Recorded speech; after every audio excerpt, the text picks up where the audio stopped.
This series of cassettes is intended to give a complete, word-for-word recorded version of the big book, Alcoholics Anonymous, including the following: the preface, the 3 forewords, the first 11 chapters, Dr. Bob's Nightmare, and Alcoholics Anonymous number 3. Preface. This is the 3rd edition of the book, Alcoholics Anonymous. The first edition appeared in April 1939, and in the following 16 years, more than 300,000 copies went into circulation.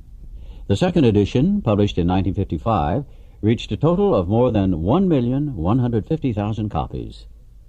Because this book has become the basic text for our society and has helped such large numbers of alcoholic men and women to recovery, there exists a sentiment against any radical changes being made in it. Therefore, the first portion of this volume, describing the AA recovery program, has been left untouched in the course of revisions made for both the second and the third editions. The section called The Doctor's Opinion has been kept intact, just as it was originally written in 1939 by the late Dr. William D. Silkworth, our society's great medical benefactor. The second edition added the appendices, the 12 traditions, and the directions for getting in touch with AA. But the chief change was in the section of personal stories, which was expanded to reflect the fellowship's growth. Bill's story, Dr. Bob's Nightmare, and 6 other personal histories from the first edition were retained. 30 new stories were added, and the story section was divided into 3 parts. In this third edition, Part 1, Pioneers of AA, stands unchanged. 9 of the stories in Part 2, They Stopped in Time, are carried over from the second edition. 8 new stories have been added. In Part 3, They Lost Nearly All, 8 stories have been retained, 5 are new. All changes made over the years in the Big Book, AA members' fond nickname for this volume, have had the same purpose: to represent the current membership of Alcoholics Anonymous more accurately, and thereby to reach more alcoholics. If you have a drinking problem, we hope that you may pause in reading one of the 44 personal stories and think, yes, that happened to me. Or more important, yes, I've felt like that. Or most important, yes, I believe this program can work for me too. Forward to first edition. This is the forward as it appeared in the first printing of the first edition in 1939. We of Alcoholics Anonymous are more than 100 men and women who have recovered from a seemingly hopeless state of mind and body. To show other alcoholics precisely how we have recovered is the main purpose of this book. For them, we hope these pages will prove so convincing that no further authentication will be necessary. We think this account of our experiences will help everyone to better understand the alcoholic. Many do not comprehend that the alcoholic is a very sick person. And besides, we are sure that our way of living has its advantages for all. It is important that we remain anonymous, because we are too few at present to handle the overwhelming number of personal appeals which may result from this publication. Being mostly business or professional folk, we could not well carry on our occupations in such an event. We would like it understood that our alcoholic work is an avocation. When writing or speaking publicly about alcoholism, we urge each of our fellowship to omit his personal name, designating himself instead as a member of Alcoholics Anonymous. Very earnestly, we ask the press also to observe this request, for otherwise we should be greatly handicapped. We are not an organization. In the conventional sense of the word, there are no fees or dues whatsoever. The only requirement for membership is an honest desire to stop drinking. We are not allied with any particular faith, sect, or denomination, nor do we oppose anyone. We simply wish to be helpful to those who are afflicted. We should be interested to hear from those who are getting results from this book, particularly from those who have commenced work with other alcoholics. We should like to be helpful to such cases. Inquiry by scientific, medical, and religious societies will be welcomed. Alcoholics Anonymous. Forward to second edition. Figures given in this forward describe the fellowship as it was in 1955. Since the original foreword to this book was written in 1939, a wholesale miracle has taken place. Our earliest printing voiced the hope that every alcoholic who journeys will find the fellowship of Alcoholics Anonymous at his destination. Already, continues the early text, 2s and 3s and 5s of us have sprung up in other communities. 16 years have elapsed between our first printing of this book and the presentation in 1955 of our second edition. In brief space, Alcoholics Anonymous has mushroomed into nearly 6,000 groups, whose membership is far above 150,000 recovered alcoholics. Groups are to be found in each of the United States and all the provinces of Canada. AA has flourishing communities in the British Isles, the Scandinavian countries, South Africa, South America, Mexico, Alaska, Australia, and Hawaii. All told, promising beginnings have been made in some 50 foreign countries and U.S. possessions. Some are just now taking shape in Asia. Many of our friends encourage us by saying that this is but a beginning, only the augury of a much larger future ahead.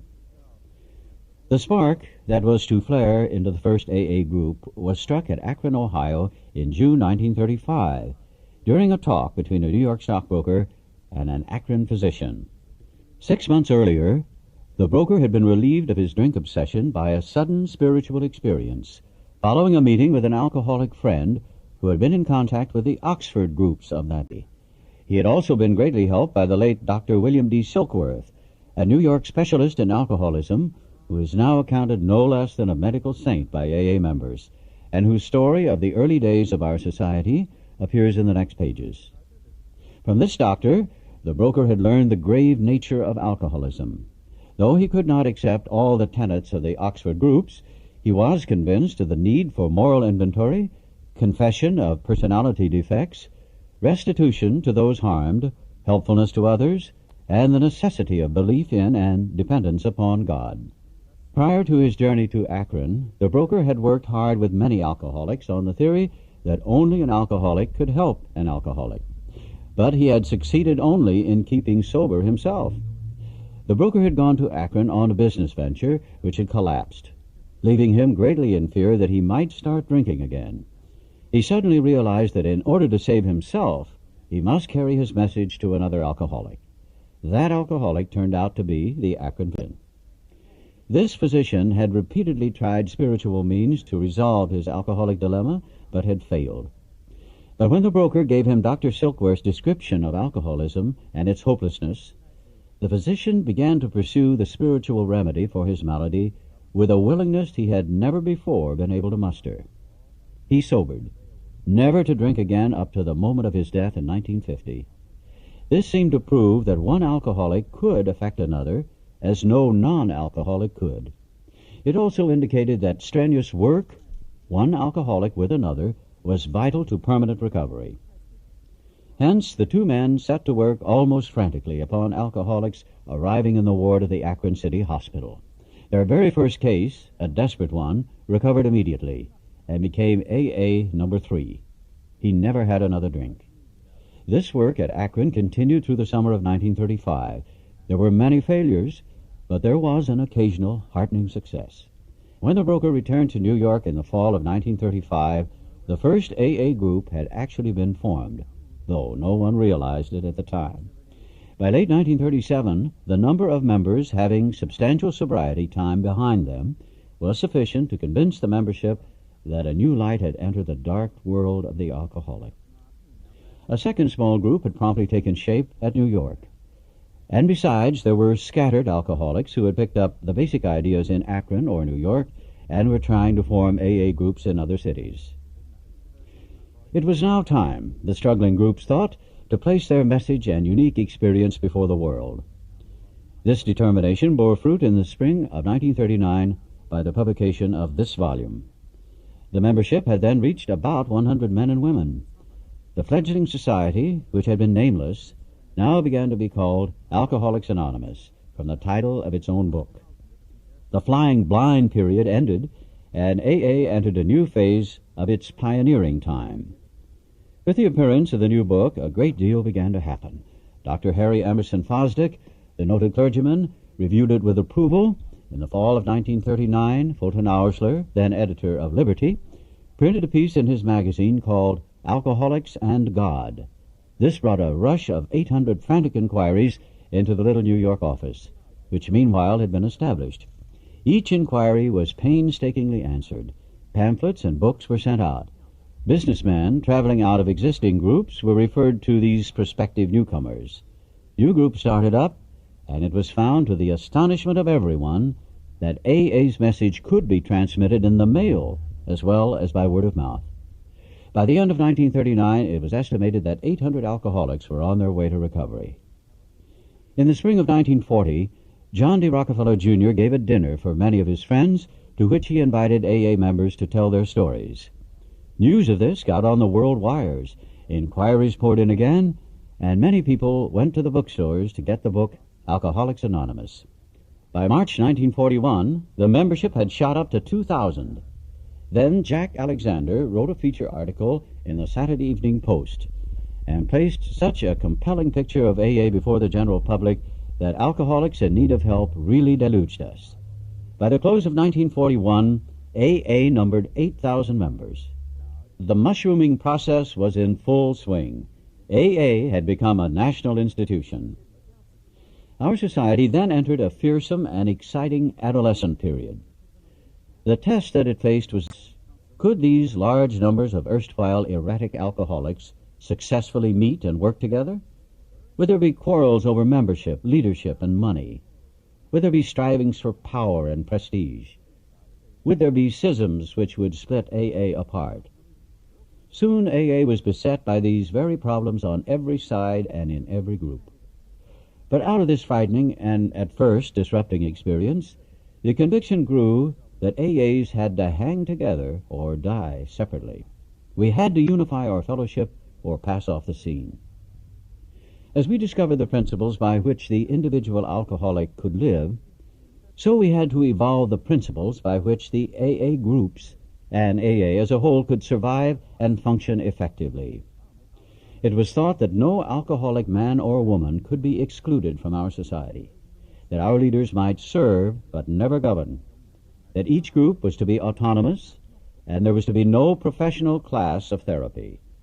There would be no fees or dues. Our expenses were to be met by our own voluntary contributions. There was to be the least possible organization, even in our service centers. Our public relations were to be based upon attraction rather than promotion. It was decided that all members ought to be anonymous at the level of press, radio, TV, and films, and in no circumstances should we give endorsements, make alliances, or enter public controversies. This was the substance of AA's 12 traditions, which are stated in full on page 564 of this book. Though none of these principles had the force of rules or laws, they had become so widely accepted by 1950 that they were confirmed by our first international conference held at Cleveland. Today, the remarkable unity of AA is one of the greatest assets that our society has. While the internal difficulties of our adolescent period were being ironed out, public acceptance of AA grew by leaps and bounds. For this there were two principal reasons: the large numbers of recoveries and reunited homes. These made their impressions everywhere. Of alcoholics who came to AA and really tried, 50% got sober at once and remained that way. 25% sobered up after some relapses, and among the remainder, those who stayed on with AA showed improvement. Other thousands came to a few AA meetings and at first decided they didn't want the program. But great numbers of these, about 2 out of 3, began to return as time passed.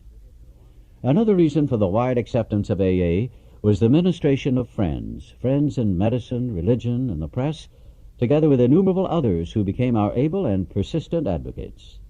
Without such support, AA could have made only the slowest progress. Some of the recommendations of AA's early medical and religious friends will be found further on in this book. Alcoholics Anonymous is not a religious organization. Neither does AA take any particular medical point of view, though we cooperate widely with the men of medicine, as well as with the men of religion. Alcohol being no respecter of persons, we are an accurate cross-section of America. And in distant lands, the same democratic evening up process is now going on. By personal religious affiliation, we include Catholics, Protestants, Jews, Hindus, and a sprinkling of Muslims and Buddhists. More than 15% of us are women. At present, our membership is increasing at the rate of about 7% a year. So far, upon the total problem of several million actual and potential alcoholics in the world, we have made only a scratch.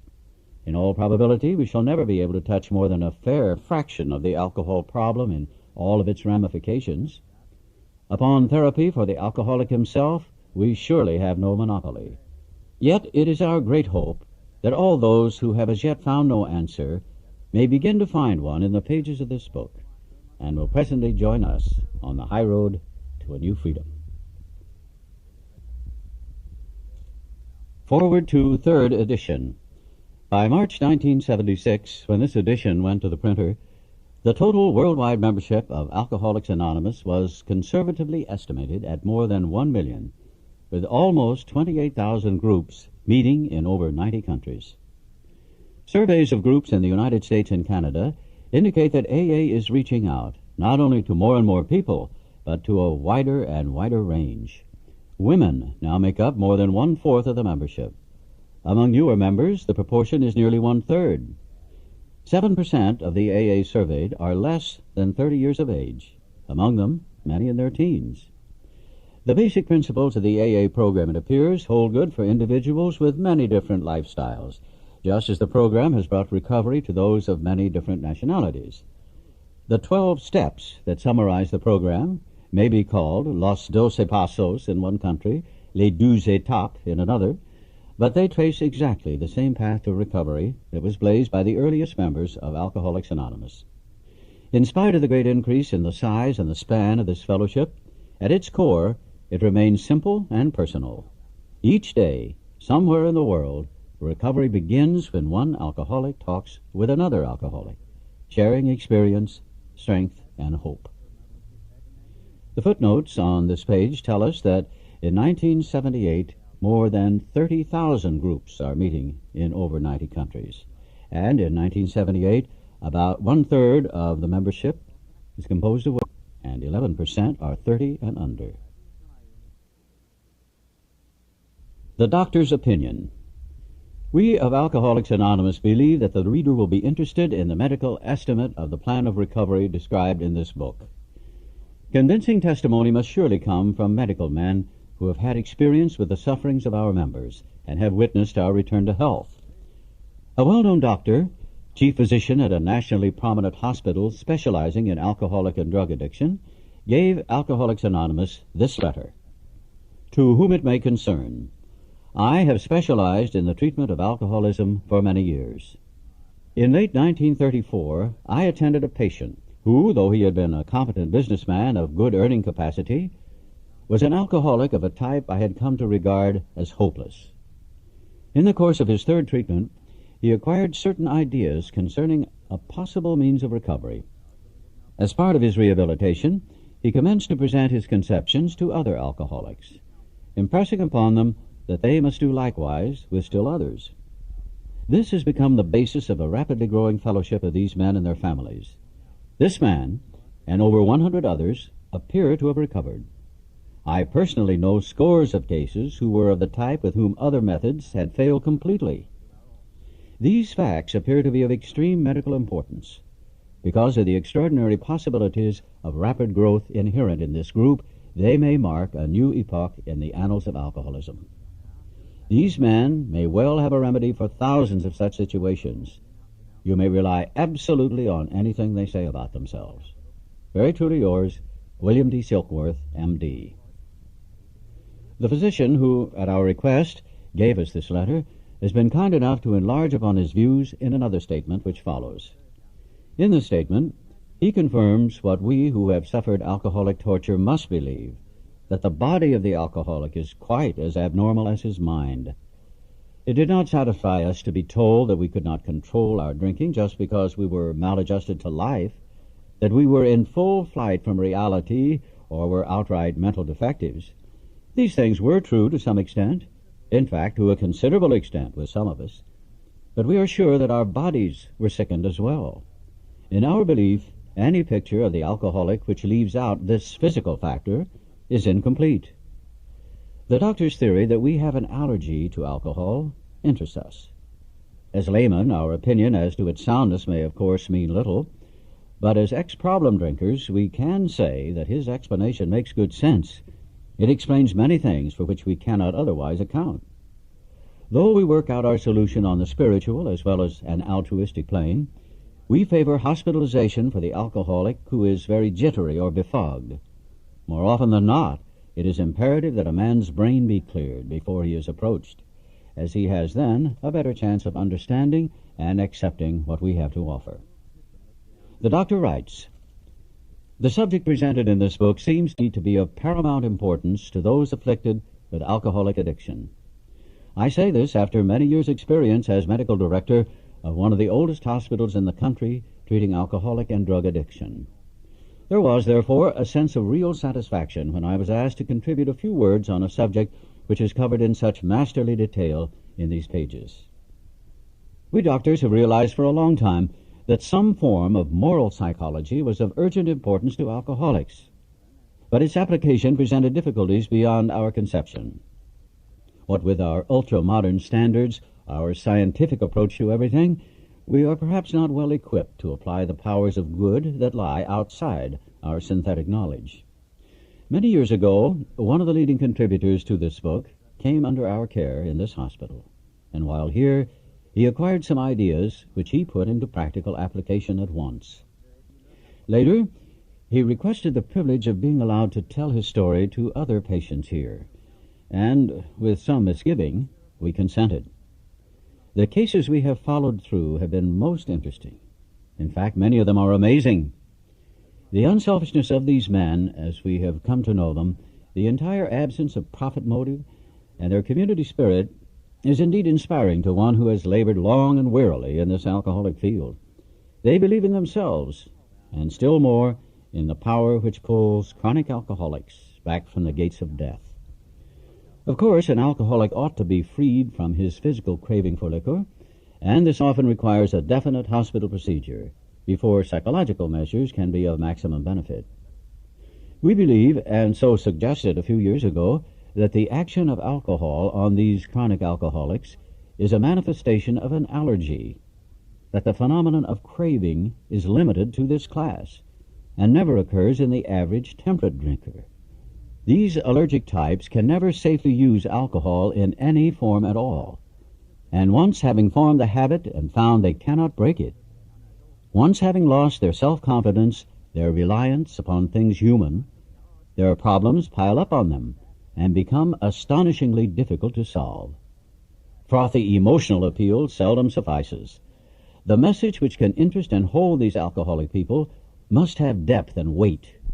In nearly all cases, their ideals must be grounded in a power greater than themselves if they are to recreate their lives. If any feel that, as psychiatrists directing a hospital for alcoholics, we appear somewhat sentimental, let them stand with us a while on the firing line. See the tragedies, the despairing wives, the little children. Let the solving of these problems become a part of their daily work, and even of their sleeping moments, and the most cynical will not wonder that we have accepted and encouraged this movement. We feel, after many years of experience, that we have found nothing which has contributed more to the rehabilitation of these men than the altruistic movement now growing up among them. Men and women drink essentially because they like the effect produced by alcohol. The sensation is so elusive that, while they admit it is injurious, they cannot, after a time, differentiate the true from the false. To them, their alcoholic life seems the only normal one. They are restless, irritable, and discontented unless they can again experience the sense of ease and comfort which comes at once by taking a few drinks which they see others taking with impunity. After they have succumbed to the desire again, as so many do, and the phenomenon of craving develops, they pass through the well-known stages of a spree, emerging remorseful with a firm resolution not to drink again. This is repeated over and over, and unless this person can experience an entire psychic change, there is very little hope of his recovery. On the other hand, and strange as this may seem to those who do not understand, once a psychic change has occurred, the very same person who seemed doomed who had so many problems he despaired of ever solving them, suddenly finds himself easily able to control his desire for alcohol, the only effort necessary being that required to follow a few simple rules. Men have cried out to me in sincere and despairing appeal, "Doctor, I cannot go on like this. I have everything to live for. I must stop. But I cannot. You must help me." Faced with this problem, if the doctor is honest with himself, he must sometimes feel his own inadequacy. Although he gives all that is in him, it often is not enough. One feels that something more than human power is needed to produce the essential psychic change. Though the aggregate of recoveries resulting from psychic effort is considerable, we physicians must admit we have made little impression upon the problem as a whole. Many types do not respond to the ordinary psychological approach. I do not hold with those who believe that alcoholism is entirely a problem of mental control. I have had many men who had, for example, worked a period of months on some problem or business deal which was to be settled on a certain date favorably to them. They took a drink a day or so prior to that date, and then the phenomenon of craving at once became paramount to all other interests, so that the important appointment was not met. These men were not drinking to escape. They were drinking to overcome a craving beyond their mental control. There are many situations which arise out of the phenomenon of craving which cause men to make the supreme sacrifice rather than continue to fight. The classification of alcoholics seems most difficult and in much detail is outside the scope of this book. There are, of course, the psychopaths who are emotionally unstable. We're all familiar with this type. They are always going on the wagon for keeps. They are over-remorseful and make many resolutions but never a decision. There's the type of man who's unwilling to admit that he cannot take a drink. He plans various ways of drinking. He changes his brand or his environment. There's a type who always believes that after being entirely free from alcohol for a period of time, he can take a drink without danger. There is the manic-depressive type, who is perhaps the least understood by his friends, and about whom a whole chapter could be written. Then there are types entirely normal in every respect except in the effect alcohol has upon them. They are often able, intelligent, friendly people. All these and many others have one symptom in common. They cannot start drinking without developing the phenomenon of craving. This phenomenon, as we have suggested, may be the manifestation of an allergy which differentiates these people and sets them apart as a distinct entity. It has never been, by any treatment with which we are familiar, permanently eradicated. The only relief we have to suggest is entire abstinence. This immediately precipitates us into a seething cauldron of debate. Much has been written, pro and con, but among physicians the general opinion seems to be that most chronic alcoholics are doomed. What is the solution? Perhaps I can best answer this by relating one of my experiences. About 1 year prior to this experience, a man was brought in to be treated for chronic alcoholism. He had but partially recovered from a gastric hemorrhage and seemed to be a case of pathological mental deterioration. He had lost everything worthwhile in life and was only living, one might say, to drink. He frankly admitted and believed that for him there was no hope. Following the elimination of alcohol, there was found to be no permanent brain injury. He accepted the plan outlined in this book. 1 year later, he called to see me, and I experienced a very strange sensation. I knew the man by name and partly recognized his features, but there all resemblance ended. From a trembling, despairing, nervous wreck had emerged a man brimming over with self-reliance and contentment. I talked with him for some time, but was not able to bring myself to feel that I had known him before. To me, he was a stranger, and so he left me. A long time has passed with no return to alcohol. When I need a mental uplift, I often think of another case brought in by a physician prominent in New York. The patient had made his own diagnosis and decided his situation hopeless, had hidden in a deserted barn, determined to die. He was rescued by a searching party and in desperate condition brought to me. Following his physical rehabilitation, he had a talk with me in which he frankly stated he thought the treatment a waste of effort, unless I could assure him, which no one ever had, that in the future he would have the willpower to resist the impulse to drink. His alcoholic problem was so complex and his depression so great that we felt his only hope would be through what we then called moral psychology. And we doubted if even that would have any effect. However, he did become sold on the ideas contained in this book. He has not had a drink for a great many years. I see him now and then, and he's as fine a specimen of manhood as anyone could wish to meet. I earnestly advise every alcoholic to read this book through, and though perhaps he came to scoff, he may remain to pray. William D. Silkworth, M.D.